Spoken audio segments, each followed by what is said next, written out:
jamaah, oh jamaah. Alhamdulillah. Alhamdulillahirrabbilalamin jamaah. Kita masih di Islam itu indah. Dan tema kita masih sama. Ketika mereka tak ada lagi di samping kita. Masih ada tayangan yang mau aku kasih lihat untuk jamaah yang ada di rumah. Kehilangan ibu. Kita lihat tayangannya jamaah, silakan. Rahim, Rahim, makan kau dulu nak. Buru-buru kau mah, terlambat kau ujian. Rahim, makan kau dulu nak. Dede, mana ini anak sudah capek-capek masak.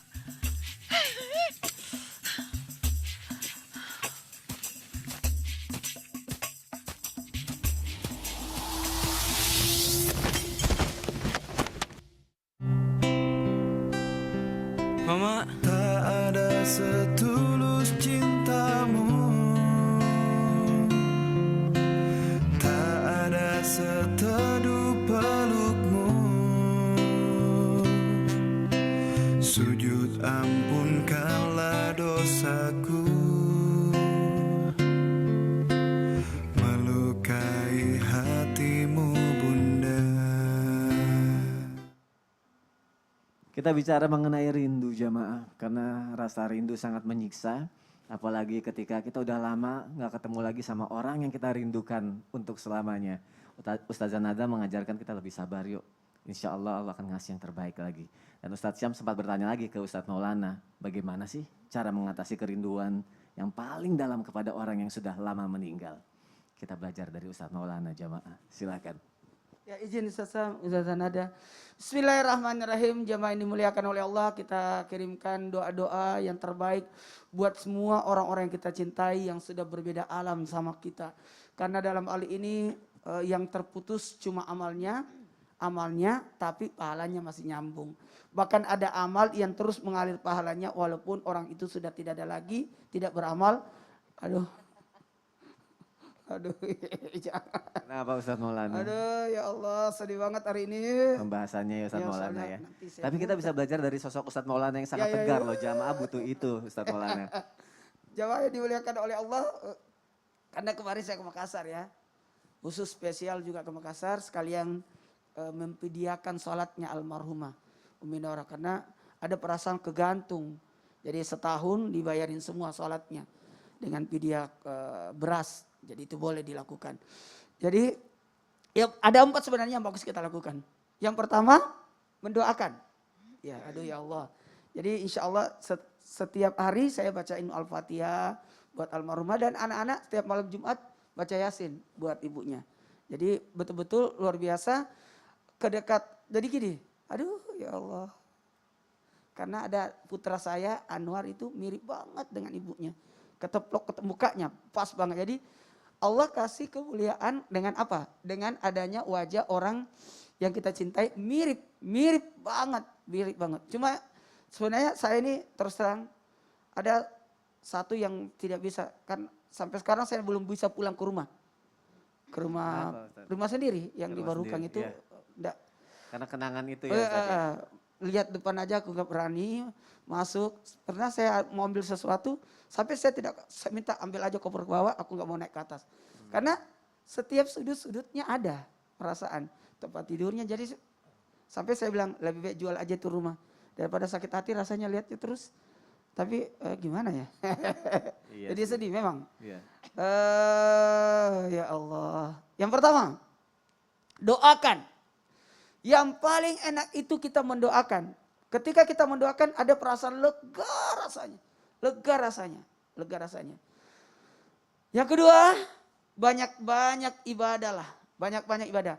Ketika kita menyibukkan diri kita dengan ibadah, maka kita dekat dengan Allah sehingga Allah hibur kita dengan berbagai macam hiburan yang membuat kita tidak meratap. Itu sebenarnya meratap itu yang kita hindari. Wah, ini kata kenapa itu tidak boleh ada keluar ya. Kenapa bisa begini? Kenapa? Seandainya nenekku tidak mati masih hidup.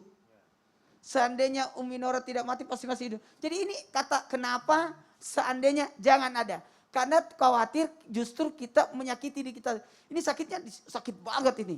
Kenapa? Karena ada perasaan kenapa ya waktu umrah terakhir beliau ingin aku ikut tapi aku nggak usah.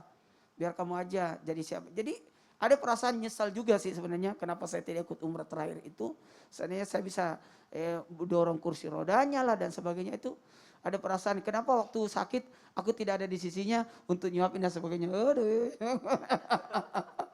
Yang ketiga kalau bisa sedekah. Aduh ya Allah, sedekah. Sedekah itu enak. Jadi bisa nggak sholatnya ini aku bisa nggak ini disumbangkan, disedekahin dan sebagainya. Kemudian yang paling enak, mohon izin karena orang yang sudah meninggal dunia pasti ada kerabatnya. Sekali lagi, ada kerabatnya. Solusi yang terbaik kalau kita rindu dengan mereka, datangi keluarga terdekatnya, orang tuanya, saudaranya, ponakan-ponakannya. Jadi saya kalau lihat-lihat ini ponakan yang disayanginya, ini orang tuanya, ini saudaranya. Jadi ada perasaan gimana ya? Kepuasan tersendiri ketika kita melakukan 4 hal ini. Masih ingat tadi 4 hal ini? Doa, banyak ibadah, sedekah, kemudian silaturahmi. Silaturahmi ini kan membuat kita makin dekat juga. Sampai sekarang ini pun saya sudah merasa harus ke kampungnya. Walaupun kan sudah tidak ada, jadi harus ke kampungnya tetap. Jangan ya. Ya Allah, Ustadz Maulana, Masya Allah. Tapi mungkin dengan 4 cara itu bisa lebih membuat hati kita lebih 4 cara tenang itu. ya. Jadi nggak sampai harus dijual rumahnya ya Ustadz Maulana ya. Jangan. Ya, karena memang itu kenangan kita juga terhadap itu ya. Sampai anak-anak kemarin itu bilang, Abah jangan dijual ya. Enggak. Cuma saya, nyesek. Setiap datang, aduh nggak bisa. Jadi sampai sekarang ngelewat apapun nggak berat. Dan Masya Allah akhirnya kita pagi hari ini jamaah belajar kenangan itu bisa kita sampaikan rasa rindu kita melalui doa tadi, melalui sedekah tadi. Dan insya Allah terkenangnya dengan kebaikan-kebaikan Masya Allah. Karena kita sama-sama tahu nih waktu Ustadz Maulana pada kejadian itu ya Allah aku Ustadz Maulana. Masya Allah kan aku datang ke Makassar. Iya makasih banyak sampai anaknya sakit ya.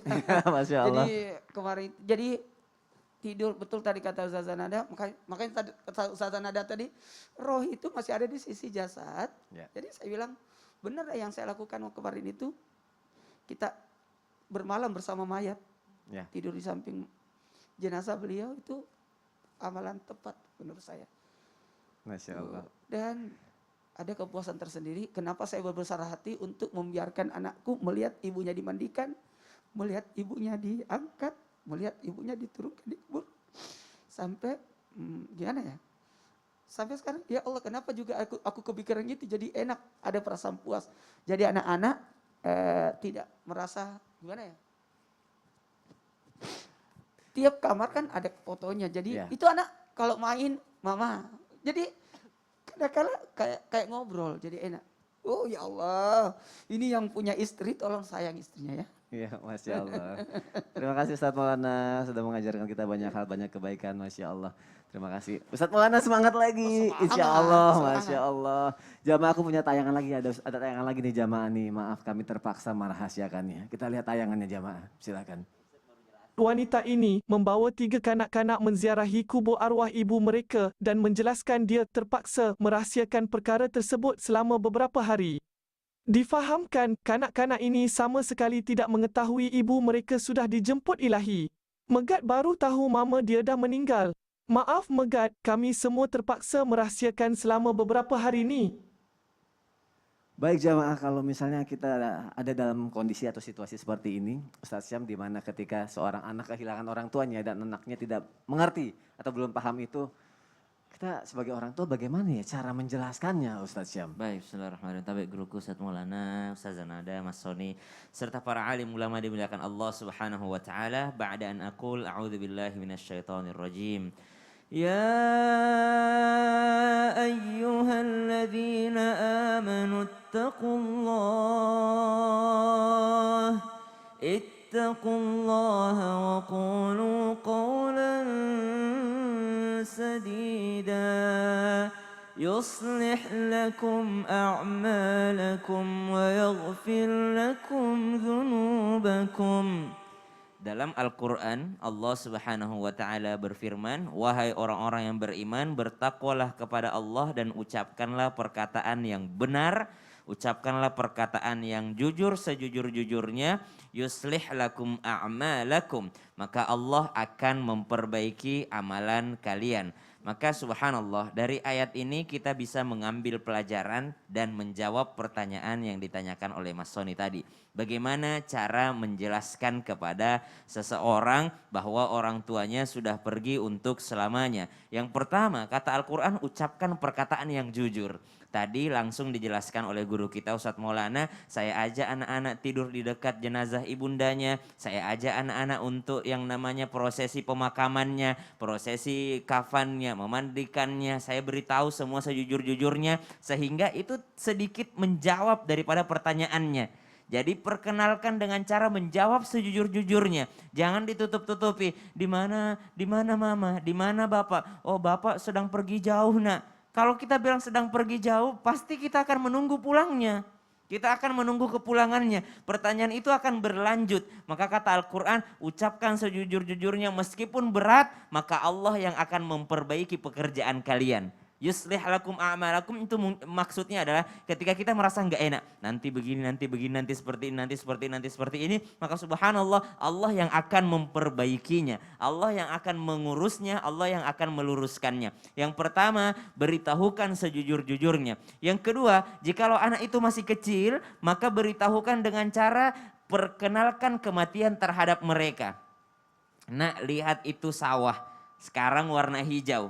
Nanti akan ada yang namanya dipanen, dia tidak akan tumbuh kembali yang itu, namun akan terganti. Begitu pula kita manusia, kita akan meninggal dunia dan tidak akan kembali ke dunia, tapi akan ada yang menggantikan kita. Siapa itu yang menggantikan kita? Orang-orang yang pernah kita didik, orang-orang yang kita lahirkan. Lihat itu nak, lihat yang namanya ketika ada semut misalnya, semut kecil atau nyamuk, dia digigit nyamuk dipukul. Nah nyamuk itu tidak akan pernah hidup lagi nak. Jadi kenalkan kematian terhadap mereka. Maka itulah sesuatu yang terbaik ketika mengajarkan secara jujur, secara benar terhadap anak-anak kita. Tanpa bermaksud menggurui ataupun mengajari. Yang ketiga, beritahukan tentang kematian bahwasanya ini hanyalah perpindahan alam. Ketika seseorang berbuat baik, maka akan ada balasan kebaikan atas kebaikan yang pernah mereka lakukan. Namun ketika mereka berbuat keburukan, maka akan ada juga balasan keburukan dari yang pernah manusia lakukan. Maka dari itu bukan menakut-nakuti tentang kematian, tapi kita mengajarkan bahwa berbuat baiklah nak, karena semua akan ada waktunya untuk bertanggung jawab. Allahu Ta'ala. Dan memang harus diajarkan sejak dini itu ya Ustadz ya. Betul. Bukan malah dibohong-bohongin ya Ustadz ya. Tapi namanya anak-anak pasti pertanyaan yang membingungkan itu pasti ada. Pasti gitu. ada. Di mana Allah? Ya. Bagaimana bentuknya Allah pasti ada. Dan memang gitu. kita sebagai orang tua harus siap untuk bisa Pasti, menjawab itu semua. iya. Masya Allah. Terima kasih Ustadz Syam Sama-sama, untuk Ustadz. penjelasannya. Tapi bagaimana jamaah ketika orang yang kita sayang ketika masih hidup malah kita menyia-nyiakannya. Kita sakitin mereka, orang yang kita sayang itu. Kita sia-siakan mereka dan akhirnya ketika meninggal baru deh kita nyesel gitu Ustazah Nada. Iya, Bisa nggak sih kita menebus semua kesalahan kita itu? Iya. Mohon penjelasannya Ustazah Nada, Baik, silakan. Makasih Mas Sony, Ustadz Sam, Ustadz Maulana izin. Bismillahirrahmanirrahim. Alhamdulillah wassalatu wassalamu ala rasulillah. Memang penyesalan itu datangnya belakangan ya. Masya Allah. Jadi ketika orang tua masih ada, hikmah dan pelajaran buat kita semua. Mudah-mudahan ketika orang tua masih ada, istri pasangan kita masih ada, anak-anak kita masih ada, orang yang kita sayang masih ada, tentu berikanlah yang terbaik. Kenapa? Karena kalau sudah sampai waktunya, sudah ajalnya tiba, nggak bisa lagi. Artinya tidak bisa secara langsung kita berinteraksi. Masya Allah. Teringat salah satu ucapan dari sabda baginda Rasulullah SAW. Kata baginda Rasul, atyabu ma'akala rajulu min kasbihi wa walidihi min kasbihi. Seseorang itu yang paling bagus adalah makan dari hasil jeripayahnya sendiri. Jadi ketika seorang kerja misalnya dia dapat upah, dia makan dengan upahnya, dia makan dengan hasil jeripayahnya, itu yang atyab, itu yang paling bagus. Dan tentunya anak adalah jeripayah dari orang tua. Ketika orang tua sudah meninggal dunia, tentunya anak ini bisa memberikan banyak kemanfaatan. Kalau masih hidup pasti juga banyak bisa memberikan manfaat juga ketika sudah meninggal dunia. Apa sih yang bisa dilakukan? Insya Allah tadi yang sudah disampaikan oleh Ustadz Syam, alhamdulillah. Ketika orang tua kita udah ngajarin sholat, itu selama kita sholat insya Allah pahalanya akan mengalir kepada orang tua. Kemudian orang tua ngajarin baca bismillahirrahmanirrahim misalnya yang tadi yang sudah disampaikan, insya Allah itu juga akan mengalir pahalanya untuk orang tua. Artinya apa? Coba ingat-ingat orang tua tuh ngajar kebaikan kita apa aja. Nah, hal yang sudah diajarkan, ayo diamalkan. hal kebaikan yang sudah ditunjukkan oleh orang tua kita, ayo kerjakan. Insya Allah ini menjadi ilmu yang bermanfaat. Kemudian yang kedua, tentunya sodakoh. Sodakoh di sini yang sudah disampaikan sama Ustadz Maulana tadi, bukan saja ketika orang yang sudah meninggal dunia, dia bersodakoh, kemudian dia meninggal dunia, masih mengalir pahalanya, tapi kita sebagai anak, kembalikan tadi, bahwa anak bisa memberikan dampak kebaikan buat orang tua. Meskipun sudah meninggal dunia, anak bisa kok punya harta lebih, kemudian menyumbang masjid misalnya, nyumbang kepada infak dan lain sebagainya misalnya untuk kebaikan, niatnya pahala untuk orang tua. Insya Allah ini mengalir pahalanya untuk orang tua. Kemudian apalagi? Tentunya yaitu tidak lupa untuk mendoakan. Jadi meskipun orang tua kita sudah meninggal dunia, orang yang kita sayang sudah meninggal dunia, tentunya tidak terputus hal-hal apa yang bisa kita lakukan, banyak ya. Doain, jangan putus terus untuk mendoakannya. Insya Allah doa ini akan sampai kepadanya. Dan saya hanya menggambarkan, saya teringat sebuah ucapan seorang ulama, orang yang meninggal dunia itu tuh seperti sedang ada di laut, yang lagi nungguin orang nolongin gitu, kurang lebih seperti itu. Artinya apa? Ketika seseorang mengirimkan doa, insya Allah ini akan menjadi cahaya di dalam kuburnya, insya Allah kuburnya menjadi raudhah min riyadil jannah. Niatkan insya Allah, satu, gimana nih orang anak yang ingin memberikan yang terbaik, orang tuanya sudah meninggal dunia, kondisi dia waktu orang tua masih ada tuh, suka megelin hati gitu ya. Kalau kata bahasa orang Jakarta tuh udah megelin hati orang tua. Tentunya ayo kita berbuat baik, kemudian jangan lupa doain. Kemudian yang ketiga, sambung silaturahim kerabat. Tadi udah disampaikan sama Ustadz Maulana, Masya Allah. Sambung kerabat, siapa nih? Paman kita, temannya orang tua kita, sambung. Insya Allah itu juga akan membawa dampak kepada orang yang sudah meninggal dunia. Dan juga yang tidak kalah pentingnya, coba lihat kebiasaan baik apa yang suka dilakukan oleh orang yang sudah meninggal dunia. Kita lanjutkan. Misalnya orang tua kita suka ngasih makan kepada tetangga setiap hari Jumat misalnya. Nah itu lanjutin kebiasaannya. Insya Allah ini akan membawa dampak yang sangat baik bukan cuma buat kita. Tapi insya Allah buat orang tua atau siapapun yang sudah meninggal dunia. Insya Allah banyak kebaikan buat kita. Amin. Ya Rabbal Alamin. Wallahu a'lam bishawab. Sama-sama. Terima kasih untuk penjelasannya. Paling nggak kalau kita belum bisa nyenengin atau bahagiain orang tua kita, jangan sampai nyusahin dulu ya ketika semasa hidupnya ya. Takutnya nanti kita nyesel jamaah yang ada di rumah. Kita lanjutkan lagi jamaah. Bagi keluarga yang ditinggalkan pasti akan mengalami belum siapnya atas kepergian almarhum. Begitu juga dengan almarhum sendiri. Terus bagaimana nih jika kita belum siap untuk dijemput sama Allah? Karena kita mengingat semua dosa-dosa kita. Jadi kita ngerasa belum siap nih. Apa yang harus kita lakukan? Yang harus disiapkan baik bagi almarhum dan juga keluarga almarhum. Yuk kita dengarkan penjelasannya dari guru kita Ustadz Syam. Silakan Ustadz. Tapi guru-guruku Ustadz Maulana, Ustazah Nada, Mas Soni serta para alim ulama yang dimuliakan Allah Subhanahu wa taala. Ba'dan aqul a'udzubillahi minasyaitonir rajim. يا أيها الذين آمنوا اتقوا الله حق تقاته ولا تموتن إلا وأنتم مسلمون. Kata Al-Quran, wahai orang-orang yang beriman kepada Allah, ittaqullah, bertakwalah kepada Allah haqqa tuqati, dengan sebenar-benarnya takwa. Jadi takwa yang sesungguhnya ada dalam ayat ini. Apa itu? La tamutunna, jangan pernah mati illa wa antum muslimun. Wa la tamutunna illa wa antum muslimun, kecuali kalian dalam keadaan Islam, dalam keadaan memastikan keselamatan kalian. Nah pertanyaannya adalah, nih saya pengen ngobrol sama Sony misalnya. Ya, Ustaz. Son, misalnya saya mau datang ke rumah Sony gitu ya. Saya mau datang ke rumah Sony. Son, gue mau datang ke rumah lu nih. Siapin pisang hijau dong. Gitu kan. Hari apa Ustaz? Ya terserah gue mau datangnya kapan. Tapi pokoknya kalau gue datang ada pisang hijau. Kira-kira apa yang harus dilakukan Sony? Wah, jadi nyiapin ini stok gitu dong. apa gimana? Nyiapin ya. Iya. Nyiapin pokoknya karena gak tahu nih kapan datangnya gitu. Dia bingung nih kapan Dia bingung kapan datangnya. Sama dengan ayat tadi. Jangan mati kecuali dalam keadaan Islam. Jangan mati kecuali dalam keadaan muslim. Sedangkan mati nggak dikasih tahu sama Allah. Iya. Berarti satu-satunya cara standby. Nah, Standby mati. Jadi nggak ada istilah nggak siap mati. ya. Karena itu adalah bagian daripada ketakwaan. La tamutunna illa wa antum muslimun. Jangan kau mati kecuali engkau dalam keadaan muslim. Kecuali engkau sudah menjamin keselamatanmu sendiri. Artinya engkau sudah mempersiapkan semua amalan-amalanmu. Sedangkan di sisi lain Allah nggak pernah ngasih tahu kita kapan kita mati. Dan di ayat lain disebutkan begini.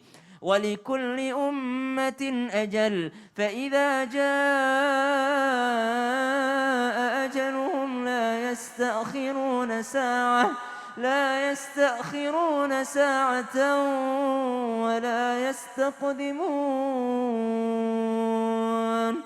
Semua pasti ada ajalnya, ada durasi waktunya, ada limitnya. Dan ketika sudah sampai limitnya, tidak akan pernah terlambat sesaat pun dan tidak akan pernah maju sesaat pun. Dan subhanallah, kita tidak pernah tahu kapan waktunya. Cuman kata Allah, kalau engkau mau bertakwa sebenar-benarnya takwa, yaitu adalah orang-orang yang mempersiapkan matinya. Standby mati, subhanallah. Itu yang pertama. Bagaimana kalau tidak siap? Harus siap. Karena itu adalah ciri orang yang bertakwa dengan sebenar-benarnya takwa. Tiap Jumat kita dengar ayat itu. Haqqa tuqati, haqqa tuqati, haqqa tuqati. Bahkan tidak sah satu khutbah jikalau tidak ada kata-kata takwa di dalamnya. Tidak ada pesan ketakwaan di dalamnya. Dan kalau mau tahu takwa itu apa? Adalah siap untuk menghadapi kematiannya. Yang kedua, siap bukan berarti kita enggak semangat di dunia.